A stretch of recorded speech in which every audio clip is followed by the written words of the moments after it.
So we get out of the deal we get out of the group, get out of the deal with Raw Dope, get out of the deal with Sony. And then we start building this deal up to go to Arista, right? So in that period of time is where you get Fahrenheit 115, right? Okay. You start to get all this shit going. And so you're a solo artist on Arista, like at the time. Okay. Young Fiasco on Arista.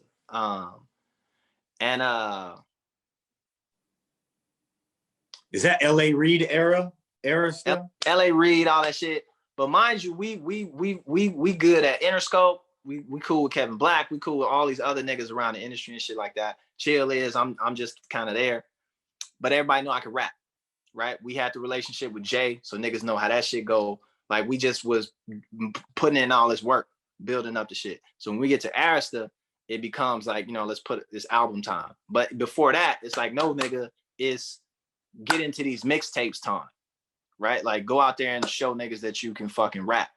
So we still like kind of battling niggas, but we don't really need to do that, whatever. So anyway, the mixtape come around. But prior to the mixtape though, I had like a whole like album, like songs, right? Like joints. So when I went into Rockefeller, we was playing joints, like album joints. I had this song called I can't remember the name of that shit. I had joints, bro, prior to the mixtapes. But again, the joints, they weren't fully like what you call it, representative of what my lyrical skills are. Right. You had to make them more commercial sounding and more to appease a label as opposed to just raw raps. Right. And they were hitting though, like the joints had lines in them and shit like that, but it wasn't like that. And when it was time to do the mixtape, it was like, okay, nigga, just go crazy, right? Like do whatever the fuck you want. And so it was like, all right, cool. So we went in and it was just like, all right, but we were still rapping over real beats, like actual other niggas beats, like actual beats that we had. And then we had like shit peppered in where it was other niggas shit. And so it still kind of felt like, you know, like Lupe the Killer. Like Lupe the Killer is like a real song. You know what I'm saying? Shout out to SC. That's a real like beat, real original content, real song. Yeah. I mean, obviously it's, but you know what I'm saying. Yeah, it's like a real joint, but you had like Champ is here, motherfucking always want to rap over Hey, you know what I'm saying? Like it was the skill set, but then like had the joints where you could just like body shit, right? Right, but, like sitting sideways and, you know, still tipping when you go crazy over that. Like you were hitting all the popular songs, but then you give them sprinkled in original songs here and there. Yeah. And what I discovered was, but at the same time too, we always had Failure just sitting, right? So it was like when we did Failure, listen, that shit fucked the game up, right? Like niggas was lyrical shit on some whatever shit. Just that was my like, boom, nigga, this nigga can rap. And they're like, yeah, this nigga can rap. But also had like and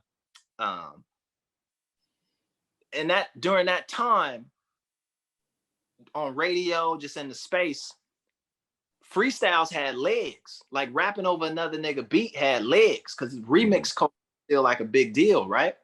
So you could jump on another nigga beat, right? And they'd play that shit on the radio. You know what I'm saying? Right. Like 50 Cent had really made that popular. He had made that whole way of like just taking other people's songs and making them your own.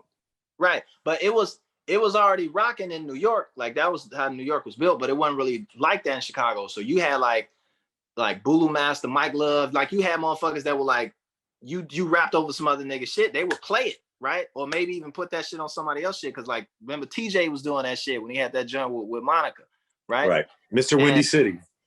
Right. So you just had niggas that was just like throw a verse on that shit that's already existing and go. So that became like a formula, right? On some like, not just on some underground shit or some rap shit, like on some real commercial shit. Like you could really start getting spins, right? On some other nigga shit. So it became like a cheat code. Like, yo, I could just jump on Diamonds.